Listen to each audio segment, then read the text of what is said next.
BNP এবং জামাত হলো একই মায়ের পেটের দুই ভাই। আওয়ামী লীগের কোনো ক্ষতি হবে না, কিন্তু বিএনপির যে ক্ষতিটা হবে সেটা হচ্ছে যদি দেশপ্রেমিক নাগরিকরা একবার ফুঁসে ওঠে যে তোমরা কি আমেরিকার হাতে দেশকে বিক্রি করে দিচ্ছ, তোমরা কি পিটার হাসের প্রেসক্রিপশন দিয়ে চলো, উনি বলবেন যে সমাবেশ যেন সঠিকভাবে হয়, কোনো যেন সমস্যা ওদের না হয়। আমরা আওয়ামী লীগ থেকে বলবো উনি তো বিএনপির মুখপাত্র, তো তাহলে বিএনপির মুখপাত্র হলে ওনার তো ইমিডিয়েটলি পদত্যাগ করে বিএনপির মুখপাত্র হিসেবেই জয়েন করা উচিত সেন্ট্রাল কমিটিতে।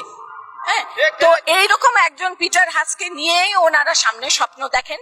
ওনাদের সেন্ট্রাল কমিটির প্রেসিডিয়াম মেম্বার বলেছেন ভগবান না অবতার হিসেবে নাকি অবতীর্ণ হয়েছেন পিটার হাস। বলতেও লজ্জা লাগা উচিত। আপনি কোন ধর্ম করেন, আপনি কোন ধর্মের চর্চা করেন যে আপনি পিটার হাসকে একেবারে ধর্মের অবতার বানিয়ে দিলেন? আমরা আল্লাহতে বিশ্বাসী, আমরা ইনশাল্লাহ বিশ্বাস করি যে মহান আল্লাহর রহমতে আমরা শান্তিপূর্ণ ভাবে আমরা আমাদের সমাবেশ করতে পারবো। ওনারা পিটার হাসকে নিয়ে থাকুক, ওনারা আমেরিকাকে নিয়ে থাকুক। আপনি আমাকে বলেন যে আমেরিকা যেই যেই দেশে হস্তক্ষেপ করেছে সেই সেই দেশের রেজাল্টটা কি হয়েছে? ইরান বলেন, ইরাক বলেন, আরব স্প্রিং এর নামে ইসলামিক এক্সট্রিমিস্টদের তারা ক্ষমতায় বসিয়েছে। আপনি সাদ্দাম হোসেনের জায়গায় আইসিসকে ক্ষমতায় বসিয়েছে তারা, এবং তারা যখন তালেবান ছেড়ে গেল লজ্জা হওয়া উচিত আমেরিকার। তাদের পিছনে পিছনে ইউএন এর জন্য কাজ করা মানুষগুলো দৌড়াচ্ছিল, তাদেরকে পর্যন্ত তারা শেল্টার দেয়নি, অথচ তারা নারী শিক্ষা এবং মানবাধিকার এগুলো নিয়ে আমেরিকার জন্যই তারা কিন্তু রাজপথে নেমেছিল। সেই নারীগুলোর কি অবস্থা হয়েছিল? কাজে ওই জ্ঞানগুলা, ওনাদের যে বিশেষ বিশেষ জ্ঞান আছে মানবাধিকার এবং গণতন্ত্র, এ দুটো দোহা ওনারা তুলে সবসময় যেটি করেন এবং করেছেন সেটি ওনারা করতে চান। কিন্তু ওনারা কিন্তু বাঙালিকে চেনেন না, বাঙালি সেন্টিমেন্টকে চেনেন না।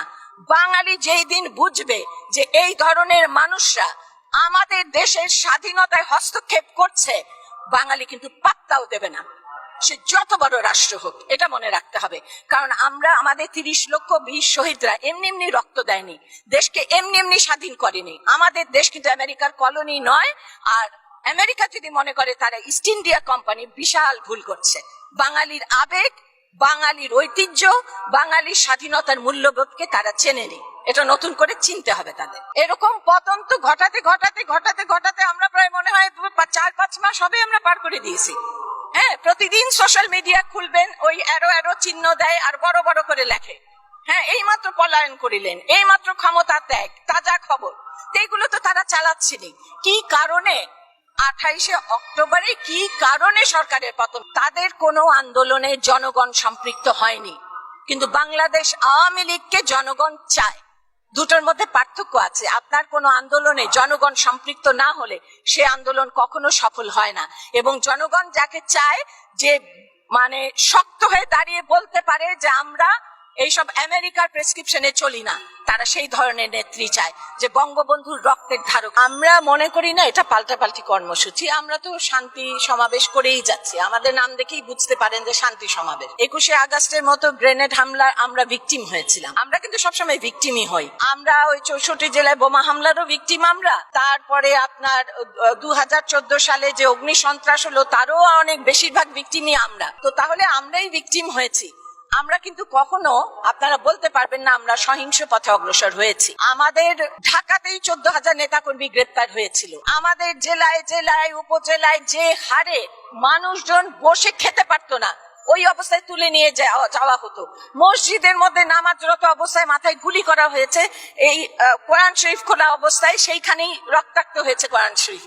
আমরা এগুলো দেখেছি। আমরা কিন্তু কোরআন শরীফ পড়াতেও দেখেছি, তাদের গাছ কাটতে দেখেছি, তাদের আমাদের 1700-র অধিক যানবাহনে অগ্নি সংযোগ করতে দেখেছি, 341 জন মানুষকে পুড়িয়ে মারতে দেখেছি। এই সহিংসতার ইতিহাস বিএনপির আছে, আওয়ামী লীগের নেই।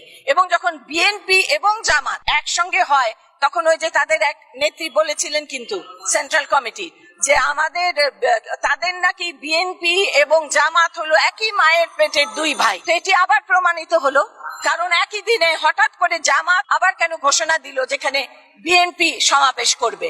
কাজে এটা আবার প্রমাণিত হলো যে তারা বিদেশে গিয়ে একরকম কথা বলেন যে জামাতের সঙ্গে আমাদের কোনো সংস্রব নেই, জামাতকে আমরা চিনি না, কিন্তু যখন প্রোগ্রাম করার হয় তখন তারা সেন্ট্রাল থেকে ঘোষণা দেন জামাতকে সব রকমের সহযোগিতা দিবেন। আবার যখন সমাবেশ হয় তখনও তারা জামাতকে নিয়ে আসেন। সহিংসতা তারা করতে পারেন, সহিংসতা বাংলাদেশ আওয়ামী লীগ করে না, এটা আমাদের শিক্ষার মধ্যেই নেই।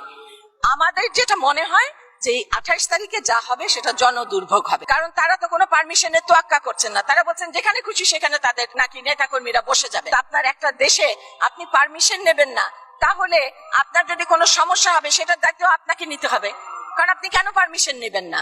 আপনার প্রথম ইন্টেনশনটাই তো ভালো না। আপনি পারমিশন নেননি করেন, আপনাদের তো পারমিশন দেয়াই হচ্ছে, বরং আমরা পারমিশনের জন্য দিন দরবার করছি, ঘুরে বেড়াচ্ছি, আপনারা তো করলেই পারমিশন পেয়ে যাচ্ছেন। এই চরম উদারতা আমরা কিন্তু বিএনপির সময় দেখিনি।